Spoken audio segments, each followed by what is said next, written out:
이 시간에는 하늘의 미랄이 되어라는 제목으로 하나님 말씀을 대언하겠습니다. 여러분, 숫자 1이라고 하는 것, 숫자 하나라고 하는 수는 아주 적은 수처럼 보입니다. 하지만 이 숫자 1이라는 것은 아주 무한한 가능성을 가지고 있습니다. 그래서 예수님께서도 이 하나의 가치, 이 숫자 1의 가치를 아시기 때문에 오늘 본문에서 한 알의 밀이 많은 열매를 맺는 그 무한한 가능성을 우리에게 보여주고 있습니다. 저는 농사를 짓지 않아서 잘 모르지만 이 밀 한 알이 땅에 이제 심겨지게 되면은 제가 찾아보니까 한 알의 밀에서 2개 내지 5개 이상이 난다고 합니다. 그리고 그 이상마다 적게는 한 알곡이 한 40개, 많게는 뭐 이제 한 80개까지 이제 난다고 하니까 한 알의 밀이 적게는 한 40개 정도, 많게는 200개까지 이제 알곡을 낸다라는 것이죠. 그러니까 우리가 이제 그 평균적으로 잡아서 한 80개 혹은 100개를 낸다고 가정했을 때 해마다 한 알의 밀이 100개의 열매를 맺는다라는 것이죠. 그러니까 이 한 알의 밀이라는 것이 참 무한한 가능성을 우리에게 보여주고 있습니다. 사람도 마찬가지입니다. 창세기에서 하나님께서 아담과 하와를 만드셨는데 지금 오늘날 전 세계의 인구가 거의 70억 명, 80억 명에 다다르고 있습니다. 이 많은 시간 동안 저 많은 사람들을 통해서 엄청난 인구가, 사람이 이 세상에 존재하고 있다라는 거예요. 그러니까 성경에 보면은 한 사람의 가능성을 이렇게 표현하고 있어요. 이사야 60장에서 보면요, 그가 작은 자가 1000명을 이루겠고 그 약한 자가 강국을 이룰 것이라. 때가 되면 나 여호와가 속히 이루리라. 즉 작은 자, 약한 자는 무엇입니까? 힘이 없는 사람이에요. 자, 그런데 하나님의 때가 되면은 천을 이루겠다라는 거예요. 하나님의 때, 그러니까 강한 나라를 이루어 주시겠다라는 거죠. 우리가 이제 성경에서 오병이의 기적을 우리가 잘 알고 있습니다. 보리떡 5개와 물고기 2마리. 이거는 한 어린아이의 끼니, 간식에 불과합니다. 그렇지만 이 작은 도시락이, 이 작은 오병이어가 예수님 손에 붙들리게 되고 또 예수님께서 감사 기도하셨을 때 그 가운데 모여있는 5,000명이 먹고도 12강주리가 남는 놀라운 일이 일어납니다. 하나님께서 하시면은 이런 일이 일어난다라는 것이죠. 우리는 이 사건을 통해서 정말 오병이의 가능성과 또한 지극히 적은 것에 엄청난 가능성을 우리는 성경을 통해 볼 수 있습니다. 유다가 멸망할 당시 하나님께서 예레미야에게 하신 이런 말씀이 있습니다. 예레미야 5장에 보면요, 너희는 예루살렘 거리로 빨리 다니며 그 넓은 거리에서 찾아보고 알라. 너희가 만일 정의를 행하며 진리를 구하는 자를 한 사람이라도 찾으면 내가 이 성읍을 용서하리라. 당시 예루살렘이 멸망하는데 하나님 보시기에 이 예루살렘 성에 의인 한 명이 없다라는 거예요. 의인 한 명이라도 만약에 찾으면 하나님께서 용서하시고 멸하시지 않겠다라는 거예요. 근데 결국 예루살렘이 어떻게 됐습니까? 망했습니까? 망하지 않았습니까? 결국 망하고 말았습니다. 즉 예루살렘에 의인 한 명이 없다라는 거예요. 의인 한 명만 있어도 예루살렘이 망하지 않을 것인데 그 예루살렘에는 한 명의 가능성도 찾을 수 없다라는 거예요. 그러면 여기서 말하는 예루살렘의 멸망이라는 것은 무슨 뜻일까? 여러분, 그것은 바로 누구도 그 멸망 가운데 구원해 줄 자가 없다라는 사실인 거예요. 그러니까 예루살렘에 의인 한 명이 없어서 멸망했다라는 것은, 자, 오늘 성경에서 의인은 없나니 하나도 없다라고 말씀하고 있는데 모든 사람들이 다 죄를 범하였음에 하나님의 영광에 이르지 못한다 했습니다. 그러니까 예루살렘의 멸망은 세상의 멸망을 보여주고 있는 것입니다. 그러니까 그 누구도 이 세상을 구원해 줄 자격이 없다라는 사실인 거예요. 그래서 하나님께서는 어떤 사람으로도 구원받지 못하기 때문에 또 멸망받을 사람으로 구원받을 수 없는 것을 아시기 때문에 하나님은 사람을 사랑하셔서 독생자를 보내주셨다라는 사실인 거예요.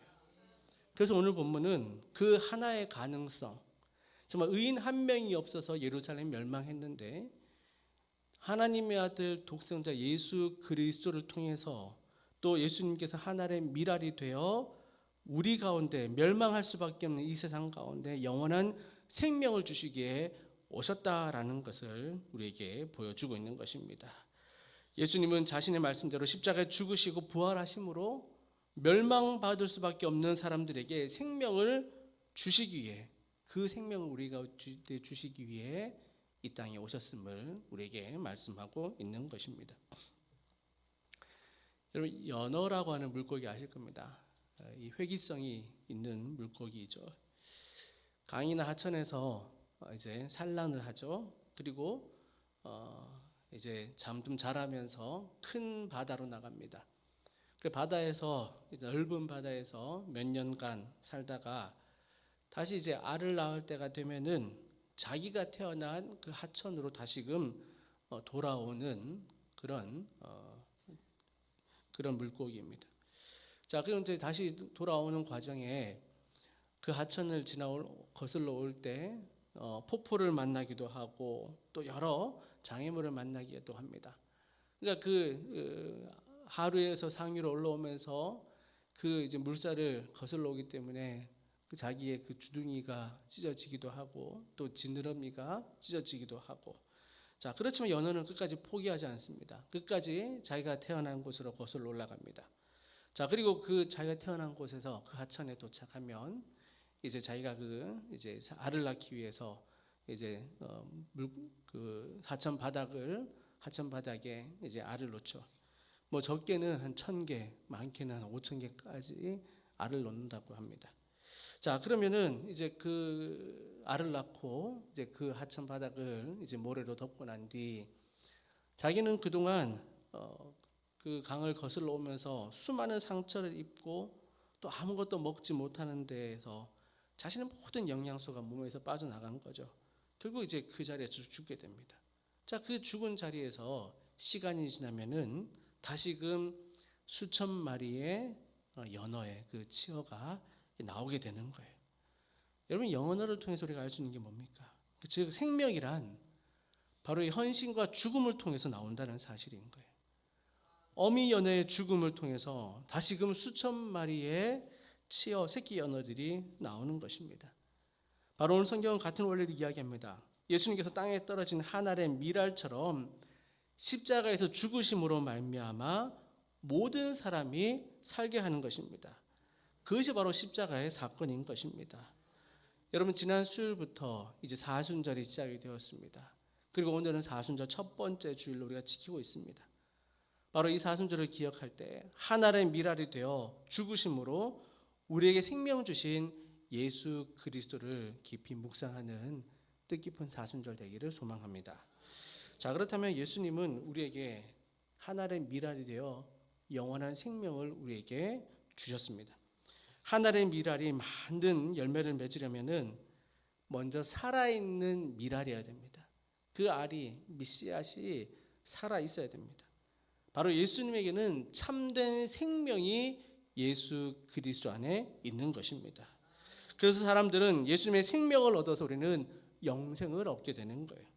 그래서 사도 요한은 이제 요한복음뿐 아니라 이제 요한 1, 2, 3서 요한 서신서를 통해 가지고 바로 우리에게 생명 주시는 자 예수 그리스도를 이제 보여주고 있는데, 이제 요한복음과 또 요한 1서의 말씀을 여러 구절을 찾아보면서 함께 나누고자 합니다.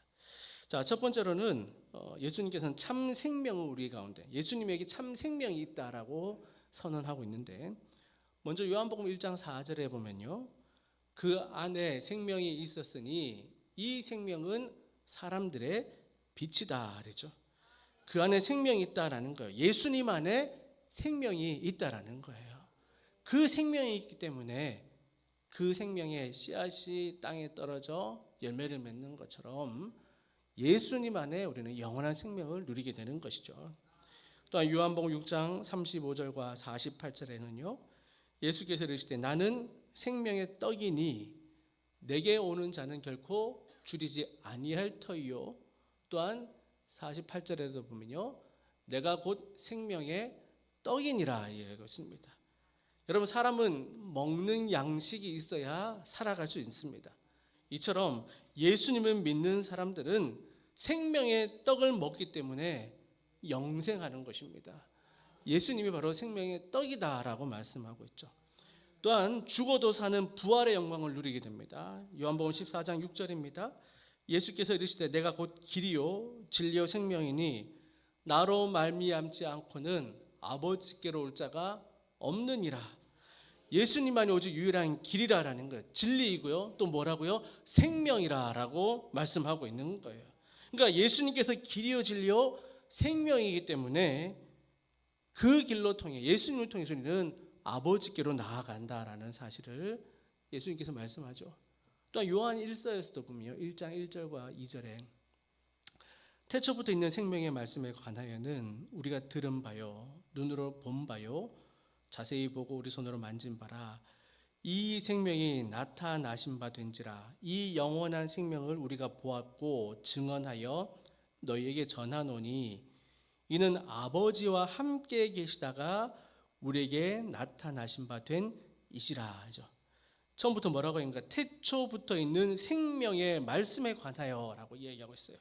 생명의 말씀, 즉 그 생명의 말씀이 예수님이 아버지와 함께 하나님과 함께 하시다가 우리에게 나타내신 생명이다라는 거예요.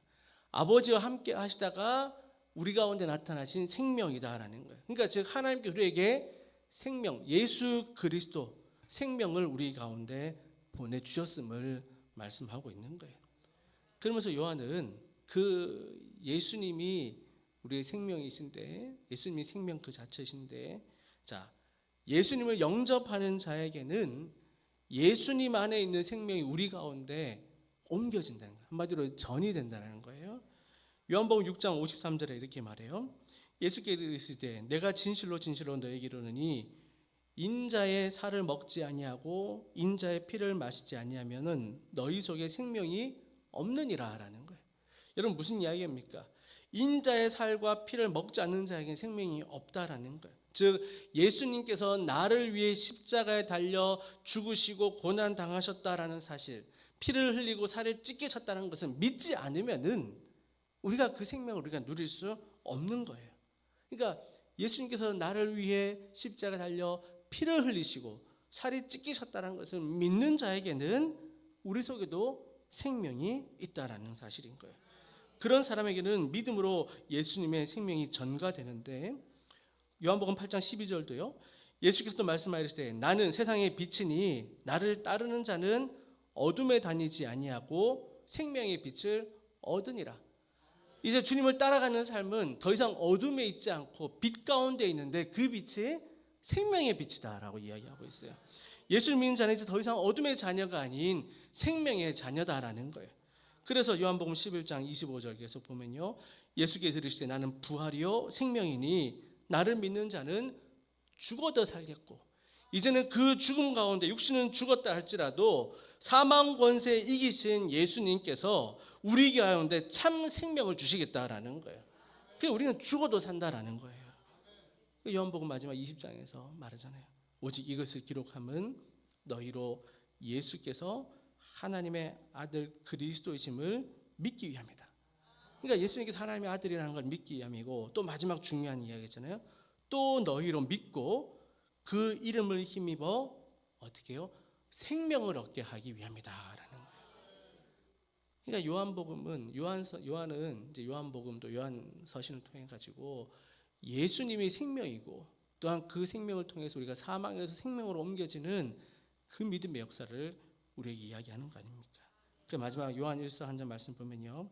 요한 1서 5장 12절에 보면은 아들이 있는 자에게는 생명이 있고 하나님의 아들이 없는 자에게는 생명이 없느니라 하잖아요. 즉 예수 그리스도 믿는 자에게는 생명이 있다라는 사실인 거예요. 반대로 뭡니까? 주님을 영접하지 않으면은 죽은 사람이다라는 거예요.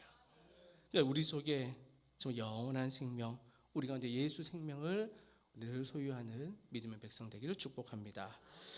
자, 이처럼 예수님은 생명이신데 예수님이 땅에 떨어지셨다라는 거예요. 아무리 좋은 미랄의 종자라 할지라도 땅에 떨어지지 않으면 열매를 맺을 수 없는 거예요. 먼저 땅에 심겨진다는 것은 먼저 땅에 떨어져야 한다는 그 전제 조건이 필요합니다. 그러니까 예수님은 땅에 떨어진 미랄이 된 거예요. 주님은 많은 열매를 맺기 위해 스스로 땅에 떨어지신 거예요. 낮아지신 거예요. 빌립보서 2장 6절 7절에 보면요, 그는 근본 하나님의 본체시나 하나님과 동등됨을 취할 것으로 여기지 아니하시고 오히려 자기를 비워 종의 형체를 가지사 사람들과 같이 되셨고, 그죠? 주님은 많은 열매를 맺기 위해 높은 보좌를 버리시고 하늘 보좌를 버리시고 이 땅에 낮은 자의 모습으로 오셨다라는 거예요. 천국에만 계시는 것이 아니라 열매를 맺기 위해 이 땅에 오셨다라는 거예요. 이게 바로 여러분 성육신의 사건이에요. 이게 바로 성육신 예수님이 이 땅에 오신 것을 이야기하고 있어요. 어떤 이제 사람이 물에 빠졌어요. 물에 빠져서 허적거리고 있습니다. 자, 그 옆에 있던 사람이 이제 그 물에 빠진 사람을 구하기 위해서 같이 물에 들어갔어요. 근데 이 구하러 간 사람도 그 물에 빠진 사람을 구하러 갔는데 자기도 물에 빠질 상황이 된 거죠. 그 두 사람 다 허우적거리고 있는 거예요. 두 번째 들어간 사람이 이제 구하러 갔으니까 그 빠진 사람한테 내 손을 잡으시오라고 하는 거예요. 근데 이 먼저 빠진 사람이 보니까 나를 구하러 왔는 걸 봤는데도 그 사람도 자기 몸도 못 가누는 거예요. 자기 몸도 못 가누고 허우적거리고 있는 거예요. 그러니까 이 사람이 그 사람 구하러 온 사람의 손을 거부하는 거예요. 왜 내 손을 잡지 않습니까? 그러니까 이 사람이 이야기하는 거예요. 아니, 자기도 지금 물에 빠져 허우적대면서 어떻게 나를 구할 수 있겠냐라는 거예요. 여러분, 이게 바로 인간의 모습인 것입니다. 같이 죄에 빠진 인간은 서로가 서로를 구할 수 없는 거예요. 그러니까 우리의 죄를 구할 수 있는 것은 오직 죄가 없으신 예수 그리스도만이, 인간의 몸을 입고 오신 예수 그리스도만이 우리를 죄에서 구할 수 있는 거예요. 지난 2010년이에요. 칠레에서 놀라운 일이 있었습니다. 칠레 그 아타카미 사막에 있는 산호세 광산, 그 구리 광산에서 그 광산이 이제 붕괴되는 일이 있었습니다. 그 광산 땅 깊은 곳에는 광부 33명이 갇혀 있었어요. 그것은 빛도 없습니다. 통로도 무너졌습니다. 그러니까 인간의 힘으로는 도저히 나올 수 없는 자리였어요. 처음 며칠 동안 그들이 살아있는지 여부조차 알 수 없었습니다. 자, 그런데 한 종이가 이제 전달됩니다. 그 피난처 안에 33명이 모두 살아있다라는 소식을 접하게 돼요. 자, 이때부터 구조작전이 시작이 되었습니다. 그런데 문제는 이 33명을 어떻게 데리고 오냐라는 게 아니라 어떻게 그곳에 내려갈까라는 문제였어요. 그러니까 그 광산 깊은 곳에 어떻게 구조대가 가서 데려올 수 있을까라는 거예요.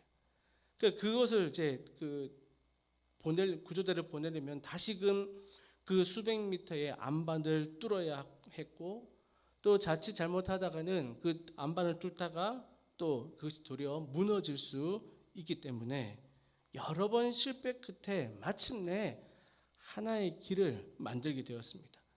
자, 그 길은 그 광부들이 스스로 올라올 수 있는 길이 아니었습니다. 그곳에 하나의 터널을 뚫었지만 광부들이 그 수백 미터를 스스로 올라올 수 없어요. 그래서 위에서 사람들은 그 터널을 통해 가지고 작은 캡슐을 내려보냅니다. 그 작은 캡슐 가운데, 그 작은 캡슐이기 때문에 겨우 한 사람이 겨우 탈 수 있을 정도예요. 그러니까 광부들도 자신들이 가지고 있던 다 소지품들을 내어놓고 자기의 몸 하나만 의지한 채 위에서 내려온 그 구원의 통로를 통해 자신을 맡기게 되는 거예요. 그리고 마침내 한 사람씩을 그 어둠의 빛, 그 죽음에서 생명의 자리로 끌어올리게 되는 거예요. 여러분, 이 사건을 통해서 우리에게 말씀하고 있는 게 복음의 진리가 그거예요. 그곳에 있는 광부들은 스스로 올라올 수 없다라는 거예요. 위에 있는 사람이 아래로 내려가는 길을 열었기 때문에 살아있는 거예요. 여러분, 이게 바로 성육신의 사건이에요. 예수님은 우리에게 이야기합니다. 너희가 스스로 올라오라라고 말하지 않습니다. 오히려 예수님이 그 죄의 깊은 자리로 내려오셨습니다. 죽음에까지 직접 내려오신 거예요.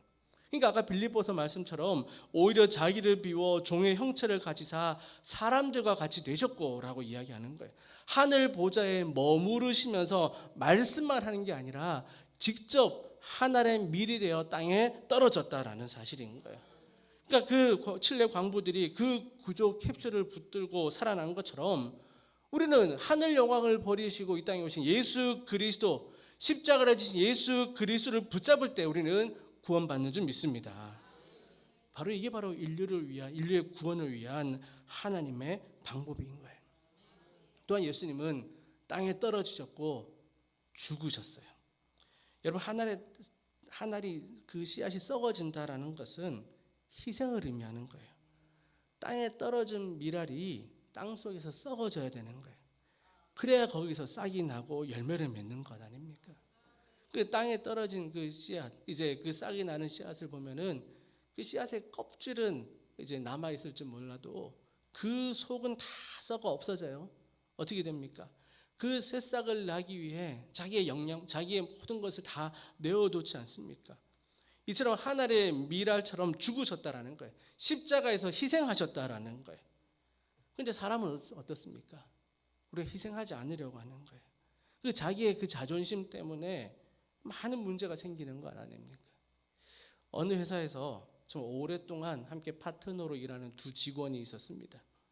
두 사람은 실력이 아주 좋았어요. 이제 두 사람이 서로 협업해서 그 회사에 아주 놀라운 성과들을 이루어냈습니다. 자, 그런데 어느 날 또다시 이제 중요한 프로젝트를 하기 위해 회의를 시작하는데 작은 사소한 그 자존심이 서로에게 상처를 주기 시작했어요. 한 사람이 이렇게 의견을 냈어요. 이번에도 이 방향으로 가는 게 옳지 않겠습니까? 그러니까 다른 한 사람이 이야기해요. 아니, 그 지난번에 해보니까 너무 비효율적이었습니다. 이렇게 이제 서로 의견이 달라지기 시작했어요. 근데 문제는 의견의 차이가 아니라 그 뒤에 문제였어요. 당신은 늘 현장을 알지 못하고 이런 이야기를 하는 것 아닙니까? 그러니까 상대는 질세라 당신은 감정만 앞세워서 일을 하는 거 아닙니까? 그러니까 이제 서로의 어떤 그 자존심 문제가 되어서 두 싸움이 일어나고요. 더 이상 협력하지 않습니다. 결국 그 프로젝트는 결국 무산이 되고 실패로 돌아가고 말았다라는 거예요. 그것은 그 사람들의 아이디어가 없어서도 아니에요. 실력이 없어서도 아니에요. 자아가 죽지 않았기 때문이다라는 거예요. 자아가 죽지 못했기 때문에 그 일이 완성되지 못하는 거예요. 우리가 알고 있는 그 타이타닉호를 잘 알고 있을 것입니다. 1912년 4월에 한 2,200명이 태우고 영국에서 미국으로 가는 아주 큰 배였습니다. 출항한 지 4일 만에 빙하와 충돌해서 당시 그 선장을 포함한 1,500명이 목숨을 잃었습니다. 자, 당시 사고가 난 그 선장, 그 배의 선장 에드워드 존 스미스라는 선장은 이 배가 이제 점점 침몰하는 것을 알게 되었을 때 어린아이와 또 여자 그리고 노인 이런 순서로 먼저 그 배에서 탈출을 시켰어요. 그러니까 그 혼란 가운데 여러분 그 타이탄 영화를 봐도 아시겠지만 그 혼란 가운데 이성을 잃은 그 남자들이 성인 남자들이 정말 이게 자기가 먼저 탈출하려고 그 배 이제 작은 배에 보트에 올라타려고 할 때 선장 그걸 다 막아섰다는 거예요. 질서를 유지시켰어요. 겨우 한 700명 정도를 탈출시키고 나머지 1,500명과 함께 자기 또한 그 배에서 나오지 못하고 이제 목숨을 잃게 되는 거예요. 그래서 결국 영국 사람들은 그의 업적을 기리 위해 동상을 세웠어요. 그리고 그의 마지막 한 말을 동상에 새겼는데 이런 말을 한 거예요.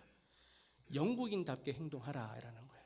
이 말이 거기서부터 나온 이야기인데 바로 자기의 생명을 포기하면서도 그 어린아이와 또 여자들, 노인들을 먼저 구출해낸 그 이야기를 말하고 있는 거예요. 여러분, 자기가 희생했기 때문에 또 많은 사람들이 살아나는 거예요. 여러분, 이런 이야기는 또 성경에서도 우리는 알 수 있습니다. 여러분, 모세의 이야기를 보면 이런 이야기가 있어요. 이스라엘 백성이 출애굽한 후에 시내산 아래서 이스라엘 백성들은 금송아지를 만들었습니다. 금송아지를 만들고 금송아지를 섬겼던 거예요. 자, 하나님께서 그걸 보시고 크게 진노하셨습니다. 그리고 하나님께서 모세에게 이렇게 말씀했어요. 야, 이제 이 백성은 멸하여야겠다. 대신 너로 큰 민족을 이루겠다. 이렇게 말씀했어요. 여러분, 이 말을 들으면 모세는 엄청난 기회가 왔다라고 여겼을 거예요. 자, 백성은 다 사라지고 모세만 살아남고 오히려 자기의 이름이 더 크게 빛날 것이다. 이렇게 이야기하는 그 제안을 듣고 다른 사람 같았으면 하나님 그렇게 하시지요 라고 할 것입니다. 자, 그렇지만 모세는 그렇게 하지 않습니다. 모세는 자기의 살 길을 붙잡지 않아요. 자기의 명예도 자기의 미래도 생각하지 않습니다. 오히려 출애굽기 32장 32절에서 모세는 이렇게 이야기해요. 이제 그들의 죄를 사하시옵소서. 그렇지 아니하시오면 원하건대 주께서 기록하신 책에서 내 이름을 지워버려 주옵소서. 그러죠. 자기 이름을 지워달라라는 거예요. 생명책의 이름에서 자기 이름을 지워달라. 차라리 내가 죽겠습니다. 이 백성들을 살릴 수만 있다면 내가 죽겠습니다. 내 이름이 생명책에 지워져도 좋습니다. 먼저 자신이 죽을 각오를 하고 있었던 거예요. 자신의 자존심을 내려놓았던 거죠. 하늘의 밀처럼 자신을 내어놓았다라는 거예요. 결국 어떻게 됩니까? 하나님께서는 그 진노를 거두시고 백성들은 멸망당하지 않게 되었다라는 거예요. 여러분, 모세도 이랬는데 예수님은 어떻게 해요? 모세는 내 이름을 지워달라 했지만 예수님은 실제로 십자가에서 자기의 생명을 우리에게 내어주신 거예요. 그래서 한 알의 밀이 땅에 떨어져 죽지 아니하면 한 알 그대로 있고 죽으면 많은 열매를 맺느니라 라고 얘기하죠. 여러분, 예수님은 말로만 우리의 희생을 강요하지 않습니다. 우리가 죽을 때 우리는 열매를 맺게 되는 거예요. 여러분, 우리 가정에서 또 우리 교회에서 또 우리 안에서 우리 열매가 없다라고 느껴진다면 아직 내가 죽지 않은 거예요. 오늘 이 말씀을 통해서 우리는 죽어야 열매를 맺는다는 사실을 우리가 깨달을 수 있기를 소망합니다. 오늘 이제 요한복음 12장 말씀 우리가 봤는데 이 말씀 바로 앞에는 예수님께서 왜 이 말씀을 하셨는가라고 하는 그 배경이 나와요. 자, 오늘 말씀하시게 된 배경은 보면은 빌립과 안드레가 헬라에서 온 사람들을 주님께 소개하는 장면이 나옵니다.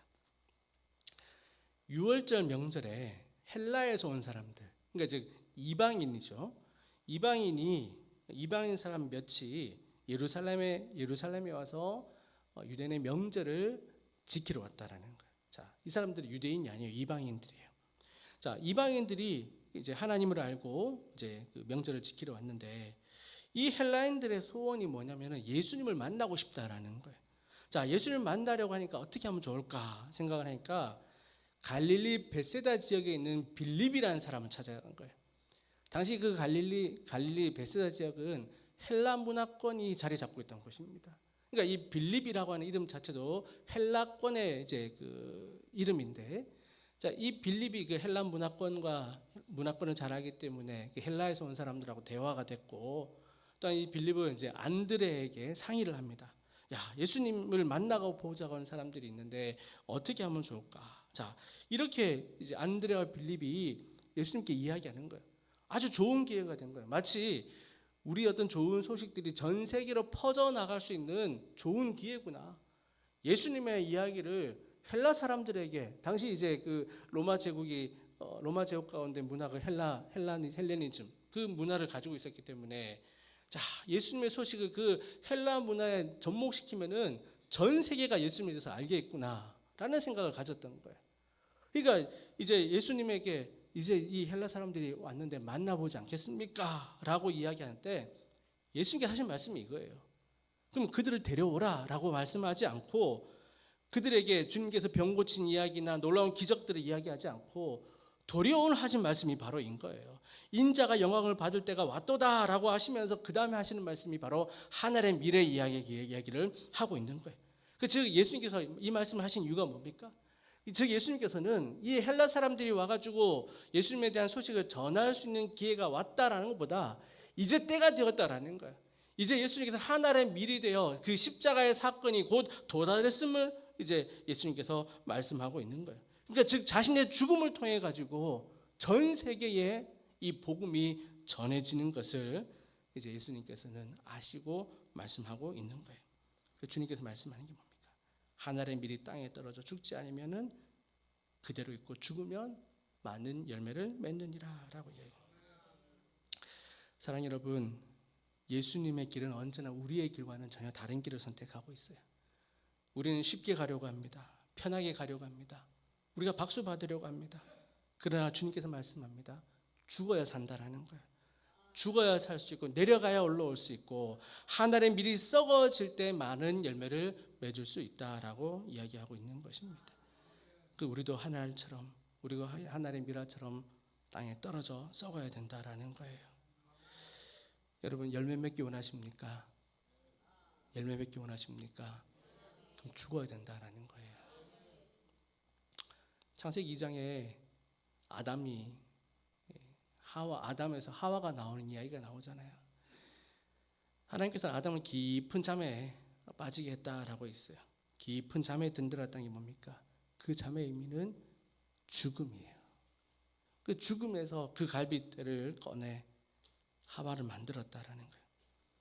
아담이 죽었기에 하와가 살아난 거 아닙니까?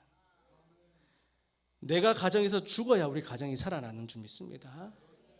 내가 우리 교회에서 죽어야만 우리 교회가 살아날 줄 믿습니다. 내가 죽어질 때 열매를 맺게 된다는 사실인 거예요. 그럼 여러분, 내가 죽었는지 안 죽었는지 우리는 어떻게 알 수 있을까요?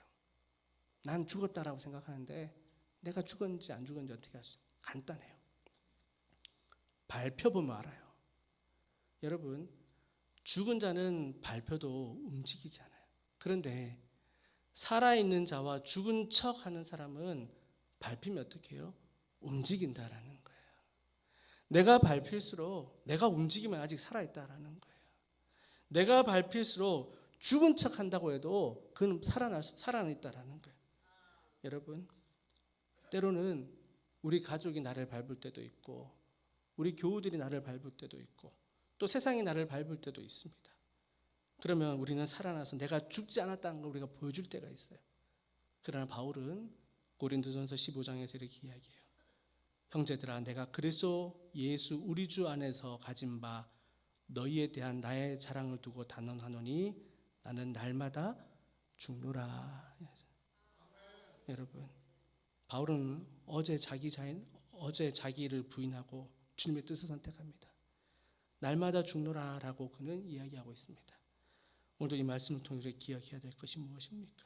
하늘의 밀알이 되어 자기를 낮추고 자기를 희생하고 자기를 부인하고 날마다 죽어질 때 예수님께서 모든 인류의 생명을 살리신 것처럼 저와 여러분을 통해서 우리가 죽어질 때 우리 가정이 살고요, 우리 교회가 살아나고 또 사회에 많이 열매를 맺게 될 줄 믿습니다. 하늘의 밀알이 되어 많이 열매를 맺는 저와 여러분 되기를 주님의 이름으로 축원합니다.